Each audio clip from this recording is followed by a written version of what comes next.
सोच का फ़र्क। आइए दोस्तों, हम अपनी नई कहानी की तरफ चलते हैं।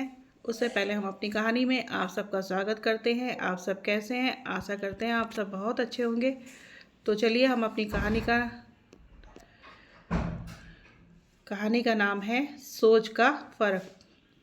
एक शहर में एक धनी व्यक्ति रहता था। उसके पास बहुत पैसा था और इससे उसे इस बात पर बहुत घमंड भी था। एक बार किसी कारण से उसकी आंखों में इन्फेक्शन हो गया। आंखों में बुरी तरह जलन होती थी। वह डॉक्टर के पास गया, लेकिन डॉक्टर उसकी इस बीमारी का इलाज नहीं कर पाया। सेठ के पास बहुत पैसा था। उसने देश विदेश से बहुत सारे नीम हकीम और डॉक्टर बुलाए। एक बड़े डॉक्टर ने बताया कि आपकी आंखों में एलर्जी है। आपको कुछ दिन तक तो सिर्फ हरा रंग ही देखना होगा।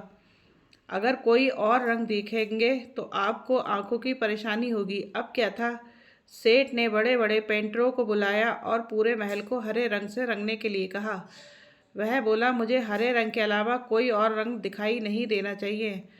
मैं जहाँ से भी गुजरूँ हर जगह हरा रंग कर दो। इस काम में बहुत पैसा खर्च हो रहा था, लेकिन फिर भी सेठ की नज़र किसी अलग रंग पर ही पड़ ही जाती थी, क्योंकि पूरे नगर को हरे रंग से रंगना संभव नहीं था। सेठ प्रतिदिन पेंट कराने के लिए पैसा खर्च करता जा रहा था। वहीं शहर का एक सज्जन पुरुष गुजर रहा था। उसने चारों तरफ हरा रंग देखकर लोगों से कारण पूछा। सारी बात सुनकर वह सेठ के पास गया और बोला, सेठ जी, आपको इतना पैसा खर्च करने की ज़रूरत नहीं। मेरे पास आपकी परेशानी का एक छोटा सा हल है। आप हरा चश्मा क्यों नहीं खरीद लेते? फिर सब कुछ हरा हो जाएगा। सेठ की आंखें खुली की खुली रह गईं। उसके दिमाग में यह शानदार विचार आया ही नहीं।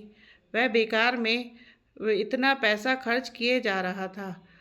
कहानी का नैतिक है, जीवन में हमारी सोच और देखने के नज़रिए पे बहुत सारी चीज़ें निर्भर करती हैं। कई बार परेशानी का हल बहुत आसान होता है, लेकिन हम परेशानी में फंसे रहते हैं।